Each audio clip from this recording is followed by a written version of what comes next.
నమస్కారం. చాలామంది నన్ను సార్ మా ఇంట్లో పవర్ కట్ అయినప్పుడు బ్యాకప్ కోసం ఇప్పటికే 20,000 రూపాయలు పెట్టి ఇన్వర్టర్ బ్యాటరీ కొన్నాం. మరి మళ్ళీ లక్షలు పెట్టి ఈ సోలార్ సిస్టమ్ మాకు అవసరమా అని అడుగుతున్నారు. ఇది చాలా ముఖ్యమైన ప్రశ్న. ఒక్క మాటలో చెప్పాలంటే మీ ఇంట్లోని ఇన్వర్టర్ అనేది మీ సేవింగ్స్ అకౌంట్ లాంటిది. కరెంట్ పోయినప్పుడు ఆదుకుంటుంది, కానీ డబ్బును సంపాదించి పెట్టదు.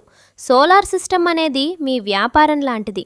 ఇది రోజు మీకోసం డబ్బును, అదే కరెంట్ను ఉత్పత్తి చేసి మీ ఖర్చును తగ్గిస్తుంది. ఈ రెండిటికి తేడా ఏంటి? రెండూ ఒకేసారి వాడవచ్చా? చూద్దాం. మీ ఇంట్లో ఉన్న ఇన్వర్టర్ బ్యాటరీ ఎలా పనిచేస్తుంది?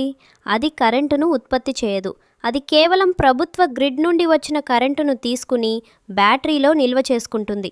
కరెంటు పోయినప్పుడు ఆ నిల్వ చేసుకున్న కరెంటును మీకు 2 నుంచి 3 గంటల పాటు అందిస్తుంది. నష్టం: ఆ బ్యాటరీని ఛార్జ్ చేయడానికి కూడా అది మీ గ్రిడ్ నుండి కరెంటును వాడుతుంది. అంటే మీ ఇన్వర్టర్ వల్ల మీ కరెంట్ బిల్లు తగ్గదు, నిజానికి కొంచెం పెరుగుతుంది. మరి సోలార్ ఆన్ గ్రిడ్ సిస్టమ్ ఏం చేస్తుంది? ఇది కరెంటును నిల్వ చేసుకోదు. దీనిలో బ్యాటరీలు ఉండవు. ఇది సూర్యుడి నుండి కరెంటును ఉత్పత్తి చేస్తుంది. ఈ కరెంటు మీ ఇంటి అవసరాలకు సరిపోగా మిగిలిన దాన్ని గ్రిడ్డుకు అమ్మి నెట్ మీటరింగ్ ద్వారా మీ బిల్లును సున్నా చేస్తుంది. నష్టం: కరెంటు పోయినప్పుడు భద్రతా కారణాల వల్ల ఇది కూడా ఆగిపోతుంది. ఇది మీకు పవర్ బ్యాకప్ ఇవ్వదు. సరే, నాకు బిల్లు సున్నా అవ్వాలి మరియు కరెంట్ పోయినప్పుడు బ్యాకప్ కూడా కావాలి అని మీరు అనుకుంటే దానికి కూడా పరిష్కారం ఉంది.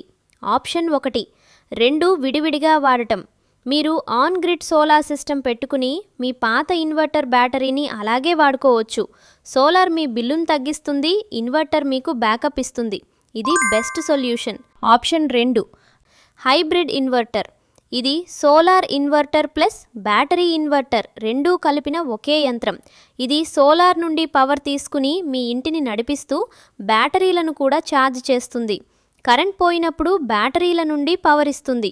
ఇది కొంచెం ఖరీదైనది, కానీ ఆల్ ఇన్ వన్ పరిష్కారం.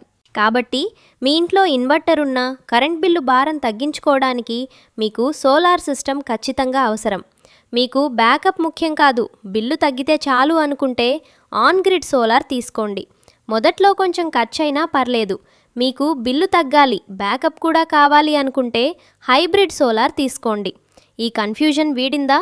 మీ ఇంట్లో ఏ సిస్టమ్ ఉందో కింద కామెంట్ చేయండి. Like, share, subscribe.